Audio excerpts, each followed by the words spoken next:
Vous êtes de plus en plus nombreux à nous suivre et à participer à l'évolution de la chaîne Afrique N24, et sincèrement nous tenions à vous en remercier. Nous lisons tous vos commentaires qui enrichissent le débat et vraiment nous vous demandons de nous soutenir, en aimant les vidéos pour une large diffusion, et pour continuer à avoir une ligne éditoriale indépendante, et vous proposer de nouvelles émissions toujours de plus en plus enrichissantes. Ne restons pas passifs, soyons actifs. Merci et à bientôt. Bienvenue à tous pour cette nouvelle vidéo sur notre chaîne. Aujourd'hui, nous abordons un sujet essentiel pour notre pays, l'impact des inondations à Lomé. Comme à l'accoutumée, nous allons discuter des problèmes qui affectent notre quotidien et réfléchir ensemble à des solutions pour un meilleur avenir. Ce document a été réalisé à partir des nombreux témoignages reçus de la part de nos concitoyens qui subissent, année après année, les mêmes désagréments causés par les inondations. Ferdinand Haïté, dans son analyse, reviendra sur l'absence de mesures efficaces de la part des autorités pour lutter contre ce fléau, alors que chaque saison pluvieuse apporte son lot de souffrances pour la population. Avant de commencer la vidéo, n'oubliez pas de vous abonner à la chaîne et d'activer les notifications pour ne pas manquer nos prochaines analyses. Partagez également cette vidéo pour informer le plus grand nombre. Prenons le temps de comprendre ce qui se passe réellement dans notre ville et réfléchissons ensemble à des solutions. Allez, sans plus attendre, je vous laisse avec Ferdinand Haïté pour son analyse. C'est la population qui se déplace en chose. Et au niveau du groupe primaire américain, la population dans l'eau, pour la première fois, les gens se demandent pourquoi tout ça là, sincèrement. Donc c'est ça, je suis pour la population dans l'eau, la population dans l'eau. Tous les gens sont dans l'eau ici. Ça pas la même. Ils sont dedans encore. Ah. Oui, je suis dans là.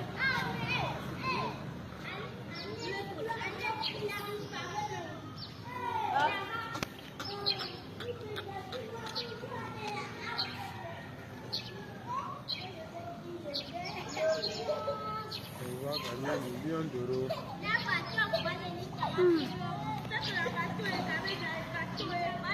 Et aujourd'hui, on va encore parler de notre pays, on va toujours parler de notre pays, de ce qui ne marche pas bien dans notre pays, qu'est-ce qu'on peut faire pour que ça marche.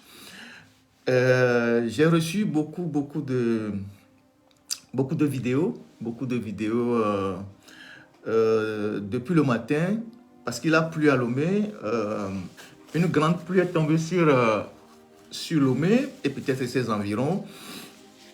Et il m'a été rapporté que la pluie a duré au moins 2 heures de temps dans certains quartiers. Et ça fait pas mal de dégâts. On a plusieurs quartiers qui se retrouvent sous les eaux.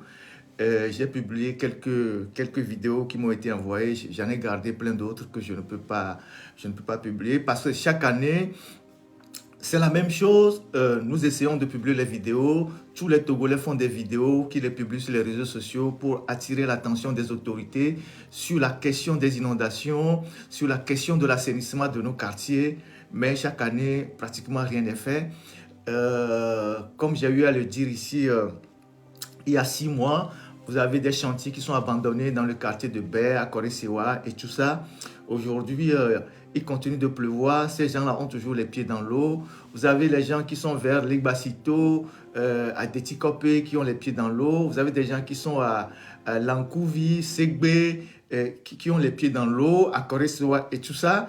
Et la zone portuaire, les gens ont les pieds dans l'eau.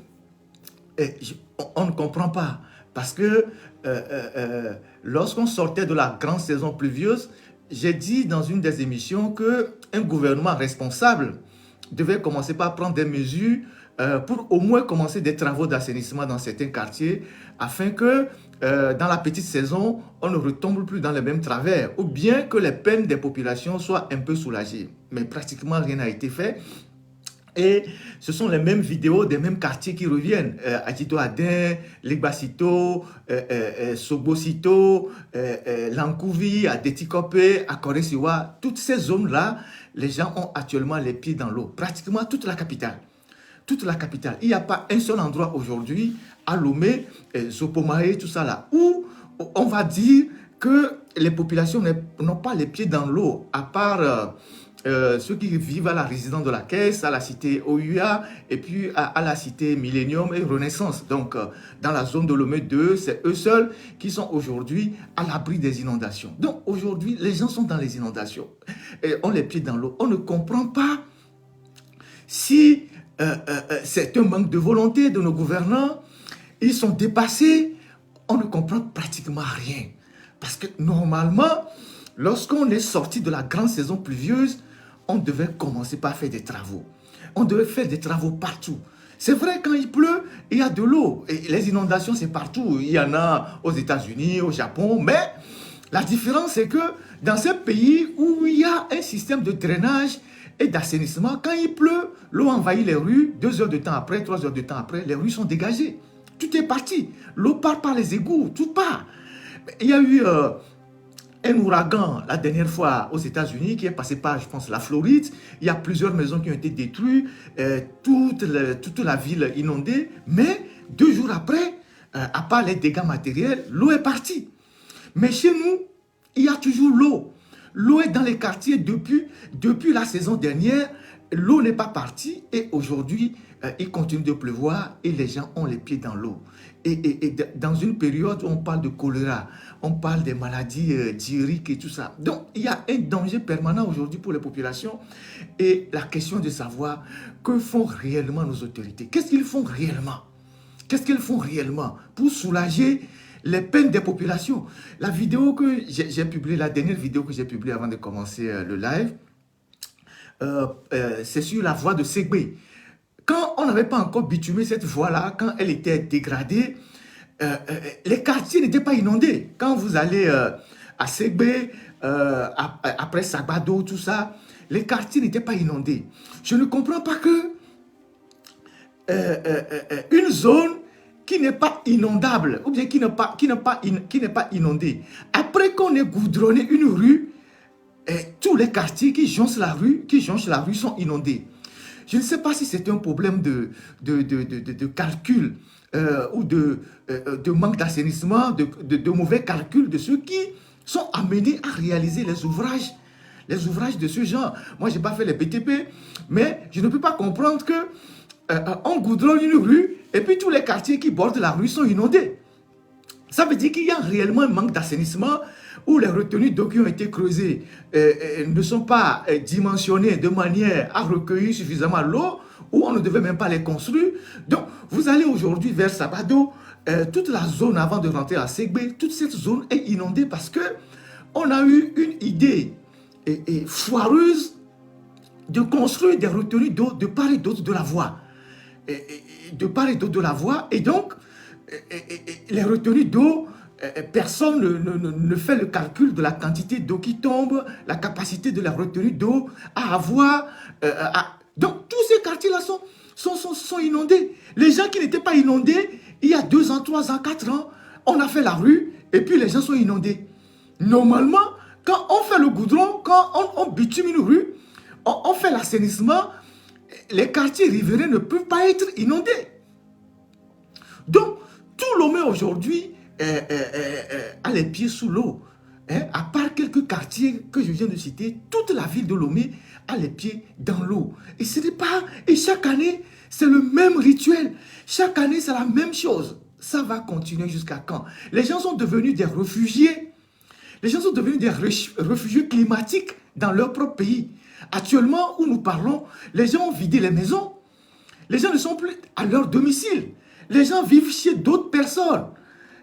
Et puis, ils ne savent pas quand est-ce que l'eau va se retirer pour qu'ils rejoignent leur maison. Ils ne savent pas. Parce qu'on n'arrive même plus à faire la différence entre la grande saison et la petite saison.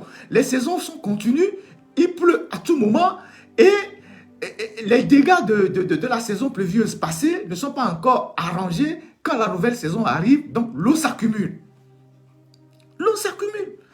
Donc, aujourd'hui, on est dans une situation assez compliquée pour les populations et franchement, moi je ne sais pas ce qu'il faut faire parce que on publie les vidéos, on publie le cri de cœur des populations, le cri de détresse, mais visiblement les autorités même ne savent plus quoi faire de cette situation.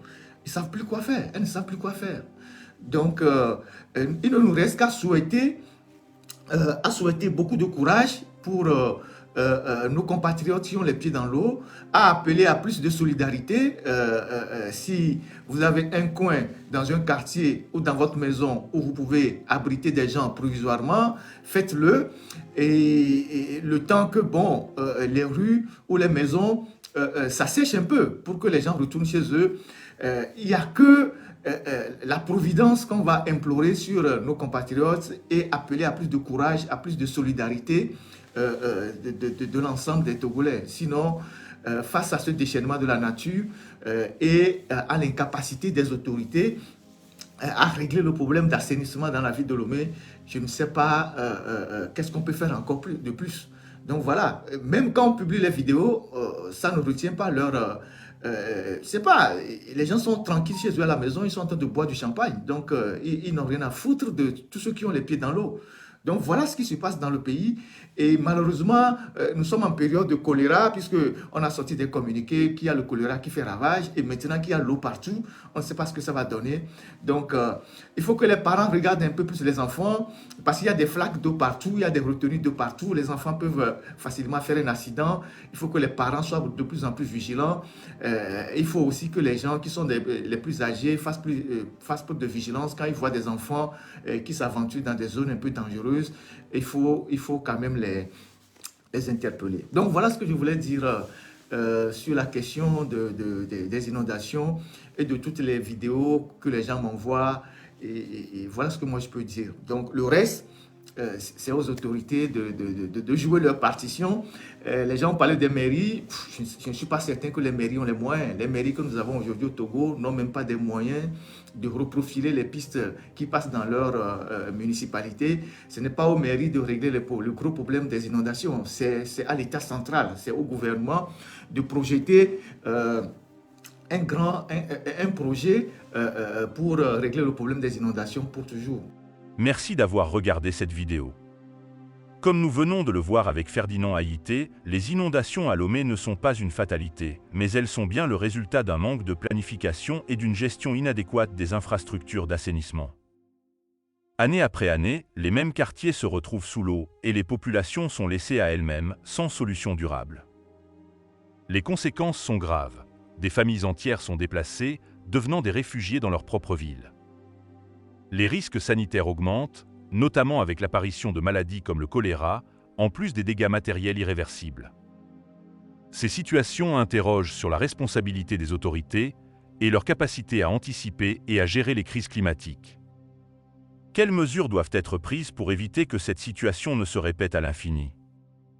C'est ici que nous avons besoin de vos avis. Que pensez-vous des solutions proposées dans la vidéo? Croyez-vous que les autorités peuvent encore redresser la situation? Vos commentaires et réflexions sont essentiels pour nourrir le débat. Parlons-en dans le respect et la collégialité. Et surtout, n'oubliez pas de vous abonner pour être informé de nos prochaines vidéos. Ensemble, continuons à analyser les enjeux de notre pays et à partager nos idées pour faire avancer les choses. À très bientôt sur la chaîne pour de nouvelles discussions importantes. Likez la vidéo si ce n'est pas déjà fait. Laissez aussi votre point de vue en commentaire. Abonnez-vous et cliquez aussi sur la petite cloche de notification pour ne rien rater de nos prochaines vidéos. N'oubliez pas de partager aussi la vidéo et de la liker.